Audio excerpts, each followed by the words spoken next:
Bien le bonjour à tous mes amis, je vous présente cette fois-ci toujours sur le réseau Cetram Le Mans un Mercedes Citaro, donc c'est un Mercedes Citaro 18 mètres en articulé comme vous le voyez. Alors je ne suis pas à un terminus, je pars de Aigné pour aller en direction de Le Mans-Éperon en passant par le cinéma CGR. Et donc ici ce n'est pas un terminus mais c'est une zone de retournement.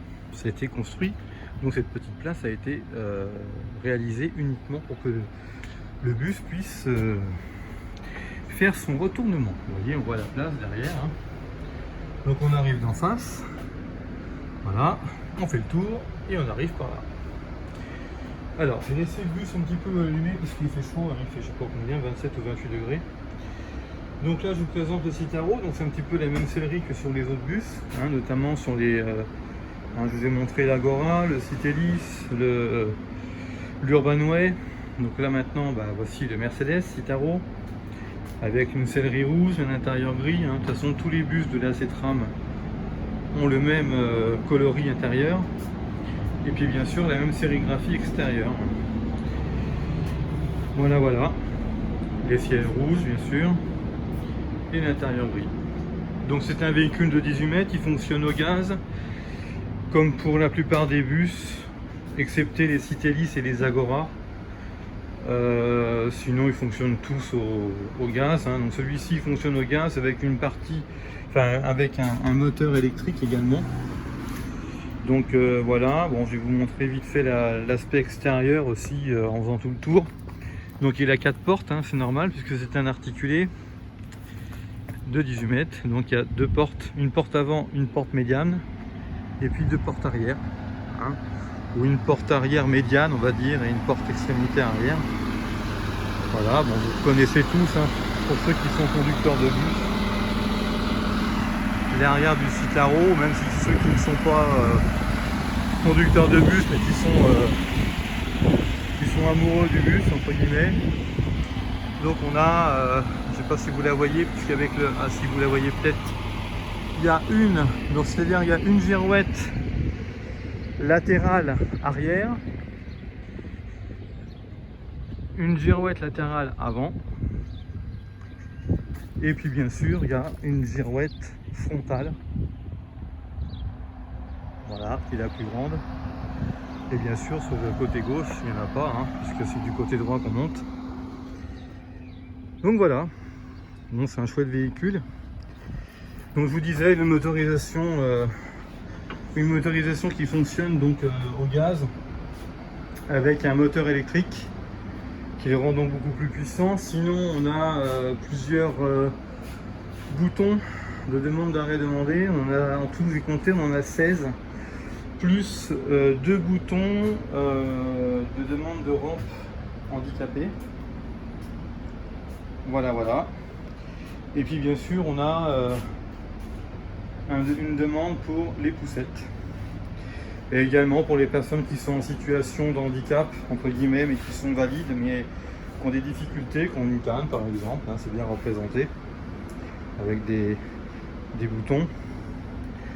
Alors comme je vous le disais encore, hein, je me répète souvent, mais c'est vrai que ce sont des véhicules qui sont entretenus donc, par la Cetram, hein, elle a son propre atelier.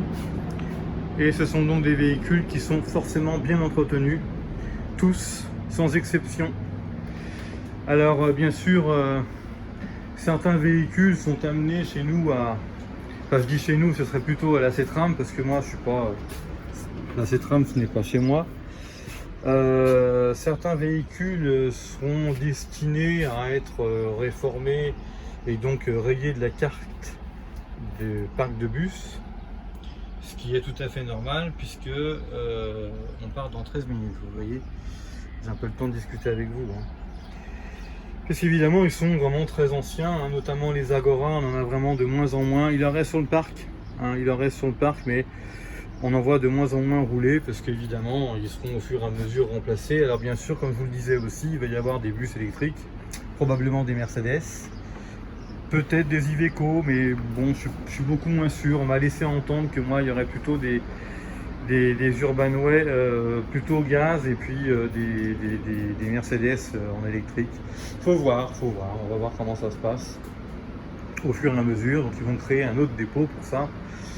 Et puis voilà quoi. Donc après vous connaissez un petit peu le réseau C-Tram. Pour ceux qui ne connaissent pas, je vous le présente. Donc pareil, soit vous faites un QR code ou soit vous faites 93 400, vous tapez 1H ou 24H. 1H ça veut dire 1 heure, 24H ça veut dire que c'est valable 24 heures.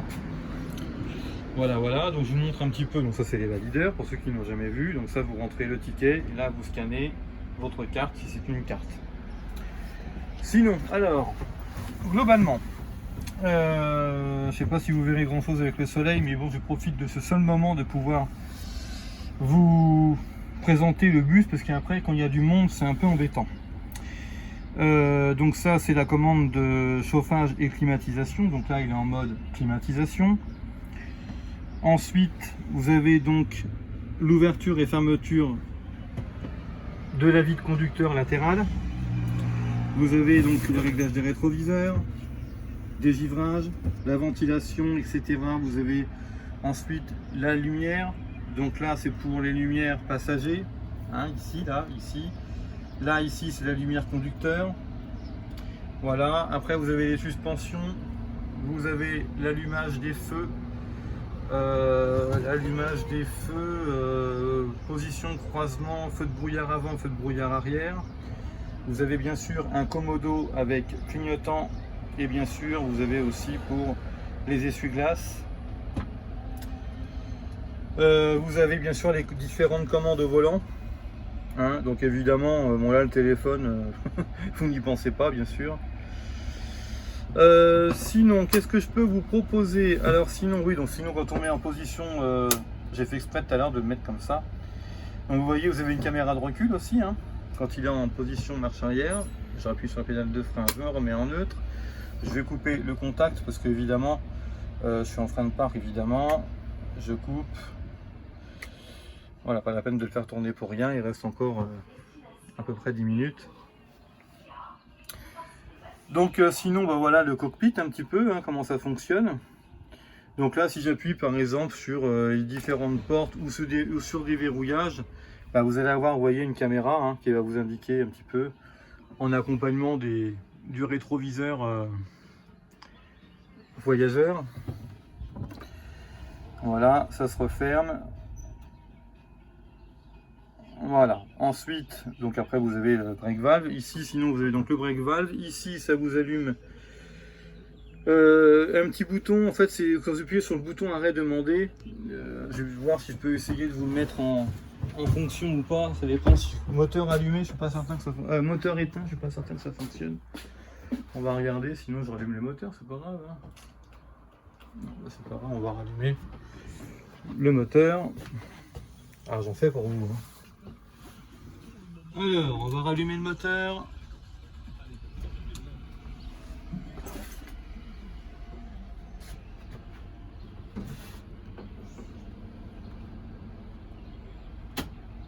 Alors, je vais voir si je ferme la porte aussi, parce que peut-être qu'en fermant la porte, c'est pas dit. Et si j'appuie sur l'arrêt demandé, voilà, donc arrêt demandé s'appuie ici, hein. C'est indiqué aux voyageurs que une demande d'arrêt a été effectuée. Et nous, sur les Mercedes, à l'origine, nous avions que ce petit voyant jaune, la petite clé. Et ici, vous la voyez. Alors quand vous conduisez, des fois on voit pas forcément, c'est pas toujours très clair. Donc ils ont rajouté une diode verte qui permet tout simplement, voilà, quand on ouvre les portes, elle s'éteint. Et donc le voyant arrêt demandé, ça fait une forme d'acquittement tout simplement. Ensuite, je vais couper le moteur, ça sert à rien. Donc après, bon voilà, ça c'est pour, vous connaissez, l'ouverture des portes, du portillon. C'est une boîte ZF, hein, donc il fonctionne plutôt pas mal, hein, ça va, on n'a pas trop à se plaindre. Après, bah, ça c'est les commandes de porte, vous connaissez, avec les 4 boutons également.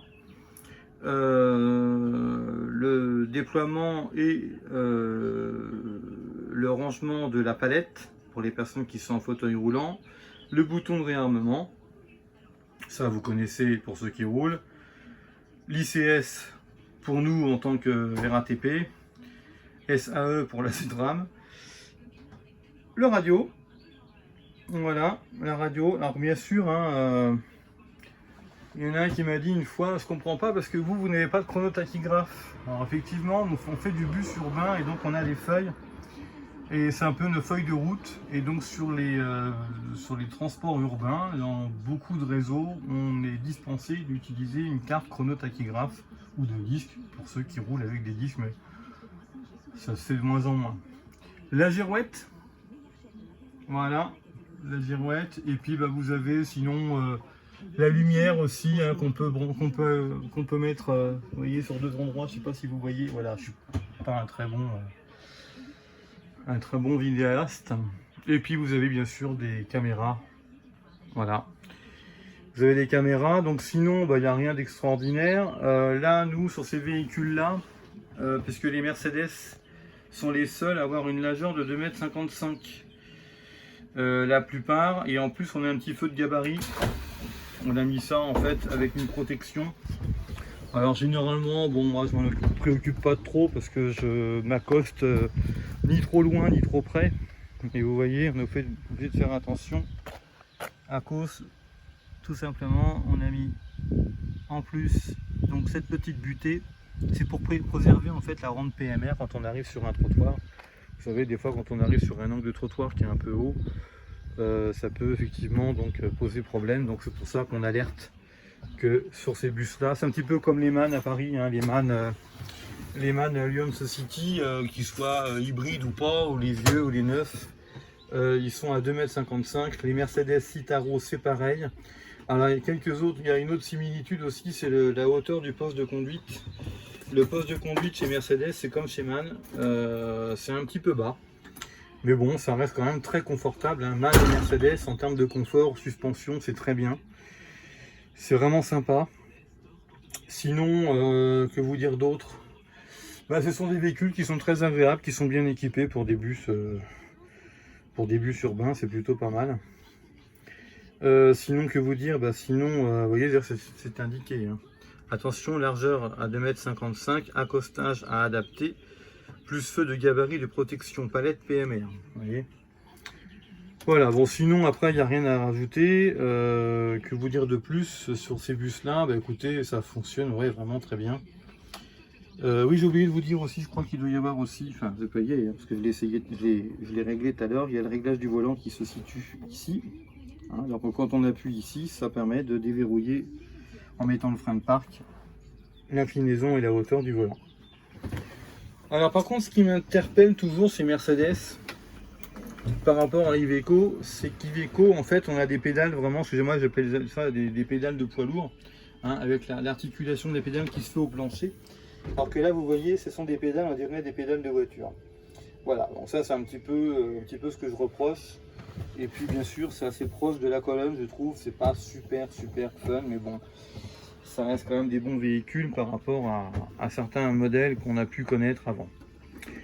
Sinon, voilà, donc ils ont quelques similitudes avec les MAN et puis les Mercedes, c'est qu'ils ont un poste de conduite assez bas et bien sûr des suspensions très souples, contrairement aux Iveco ou les Irisbus, puisque c'est la même chose, où eux évidemment ils ont une suspension beaucoup plus règle. Par contre, c'est vrai qu'on est plus en hauteur et je trouve que le poste de conduite au niveau de la console de conduite, là, à ce niveau-là, tout ça là, eh bien je trouve que Iveco c'est un petit peu plus concentré, c'est un petit peu plus accessible. Vous voyez, on a moins de distance entre le volant et puis le FAE. Vous voyez, là il faut être un peu plus le chercher, mais bon, ça se fait très bien, il n'y a pas de souci, hein. Le gong c'est pareil.